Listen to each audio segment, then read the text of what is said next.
لاتے ہیں جناب پروفیسر ڈاکٹر محمد ابراہیم سلفی صاحب۔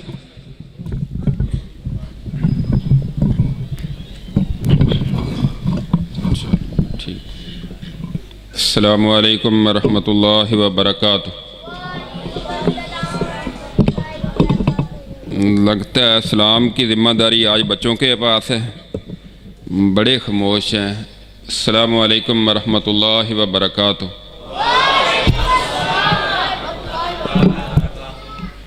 الحمدللہ رب العالمین والصلاة والسلام علی سید الانبیاء والمرسلین، اما بعد فاعوذ باللہ من الشیطان الرجیم، بسم اللہ الرحمن الرحیم۔ قل یا اہل الکتاب لا تغلوا فی دینکم۔ میں سب سے پہلے شکر گزار ہوں محترم جناب حافظ محمد یاسین طہٰ صاحب کا، جنہوں نے آج آپ سے ملاقات کا موقع فراہم کیا ہے۔ دعا گو ہوں کہ اللہ تعالیٰ ان کی کاوشیں، کوششیں، دین کے لیے کی ہوئی محنتیں اپنی بارگاہ میں قبول و منظور فرمائے۔ آج کا یہ پروگرام اور یہ کانفرنس اس حوالے سے منعقد کی جا رہی ہے کہ لوگوں میں جو افراط و تفریط کا ایک نظریہ پایا جاتا ہے کہ بعض لوگوں کو، بعض ہستیوں کو ان کے مقام و مرتبے سے بڑھا کر اس میں غلو کیا جاتا ہے اور ان کو حد سے بڑھا دیا جاتا ہے، اور بعض لوگوں کی تنقیص، ان کے احترام میں، ان کی عزت میں کمی کی جاتی ہے کہ ان کے مقام و مرتبے سے ان کو گرا دیا جاتا ہے۔ اسلام اس بات کی اجازت نہیں دیتا۔ غلو، انتہا پسندی، افراط و تفریط کا شکار ہو جانا، نبی کریم صلی اللہ علیہ وسلم نے اس کو ایک بڑا جرم قرار دیا ہے۔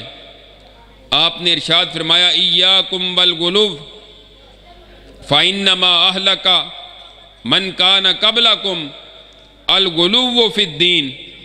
لوگو، تم دین میں غلو سے، انتہا پسندی سے اپنے آپ کو بچانا۔ اس لیے یہی غلو، یہی انتہا پسندی ہے کہ جس نے تم سے پہلے لوگوں کو ہلاک کر دیا تھا۔ معلوم یہ ہوا کہ پہلے لوگوں کی ہلاکت کے جو اسباب تھے ان میں سے ایک بڑا سبب یہ تھا کہ وہ انتہا پسندی کا، غلو کا شکار ہو گئے تھے۔ ہمیں اسلام اس بات کی دعوت دیتا ہے کہ ہم دین اسلام جو میانہ روی والا دین ہے، دین اسلام جو اعتدال والا دین ہے، اسی دین کو اختیار کریں اور اسی پر عمل کریں۔ جیسا کہ آپ کی کانفرنس کا عنوان ہے پانچ تن پاک، ہمارا نظریہ اور سوچ یہ قطعاً نہیں ہے کہ پانچ تن یعنی یہ پانچ شخصیات پاک نہیں ہے، نعوذ باللہ، ہمارا یہ نظریہ نہیں ہے۔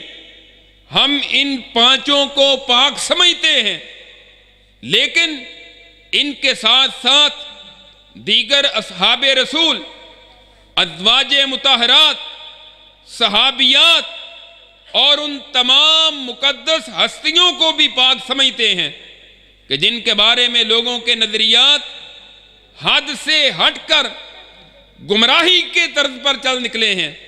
ہم ان ساری کی ساری ہستیوں کو پاک سمجھتے ہیں، لیکن پاک سمجھنے کے ساتھ ہم ان کو معصوم نہیں سمجھتے، پاک سمجھتے ہیں۔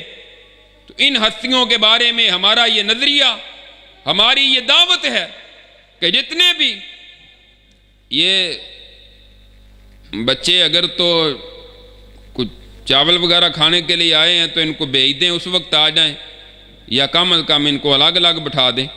اٹھو بچے، اٹھو ادھر سے، ادھر آ جاؤ، چلو اٹھو، ان کو نا یہاں سے اٹھا دیں تاکہ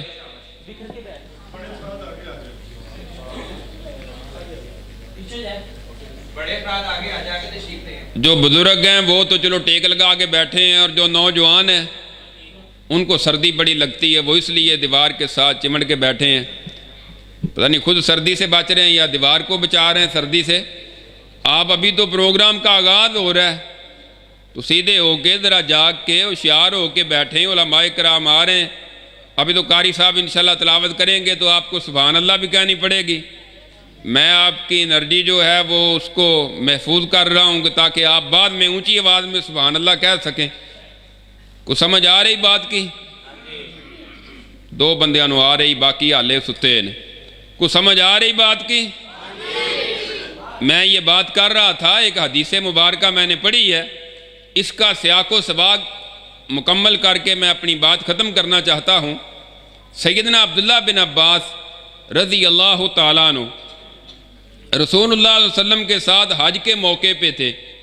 آپ نے فرمایا عبداللہ کینکریاں لا کر دو جمرات میں رمی کرنے کے لیے۔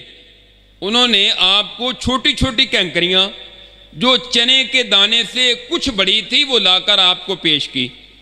آپ نے جب کینکریاں پکڑی آپ نے فرمایا بے امثال ہاؤلا، ہاں یہ کینکریاں ٹھیک ہیں، اس سے بڑھ کر نہیں ہونی چاہیے۔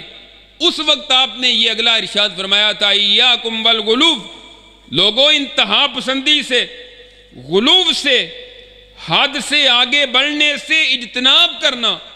فَإِنَّمَا أَهْلَكَ مَنْ كَانَ قَبْلَكُمْ الْغُلُوُّ فِي الدِّينِ، تم سے پہلے لوگ ہلاک ہو گئے اسی وجہ سے کہ وہ دین میں غلو کیا کرتے تھے، انتہا پسندی اختیار کیا کرتے تھے۔ غلو ہے کیا؟ اولیاء اللہ کو ان کے مقام سے بڑھانا اور انبیاء کے مقام پر پہنچا دینا، اور انبیاء کو ان کے مقام و مرتبے سے بڑھانا اور رب کے مقام تک لے جانا، یہ ہے غلو، یہ ہے انتہا پسندی جس کی ہم مذمت کرتے ہیں۔ ہم کہتے ہیں اولیاء اللہ کو ان کے مقام پر رکھو، ان کی عزت، ان کا احترام اس کو پیش نظر رکھو، بزرگان دین کا احترام کرو، علماء امت کا احترام کرو، صحابہ اکرام کو ان کے مقام و مرتبے کے مطابق جو اللہ نے ان کو قرآن میں سرٹیفکیٹ دیے ہیں ان کا خیال رکھو، اور ان کے بعد انبیاء کا جو مقام و مرتبہ ہے ساری کائنات بھی مل جائے تو کسی ایک صحابی کے مقام اور مرتبے کا مقابلہ نہیں کر سکتی، اور سارے صحابہ بھی مل جائیں تو کسی ایک نبی کے مقام و مرتبے کا مقابلہ نہیں کر سکتی، اور ساری کی ساری کائنات مل جائے تو وہ عرش کے رب کے مقام و مرتبے کا مقابلہ کر سکتی؟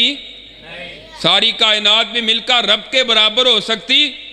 یہی دعوت ہے اور یہی پروگرام کا آج کا عنوان ہے، اور یہی بات آپ کو سمجھانے کے لیے انشاءاللہ اور عزیز علماء کرام اپنے اپنے وقت پہ تشریف لائیں گے۔ اللہ رب العزت سے دعا ہے کہ اللہ تعالیٰ آپ کا رات بیدار رہنا، علماء کا آپ کو سنانا، آپ کا سننا اپنی بارگاہ میں قبول و منظور فرمائے۔ آخر دعوانا الحمدللہ رب العالمین۔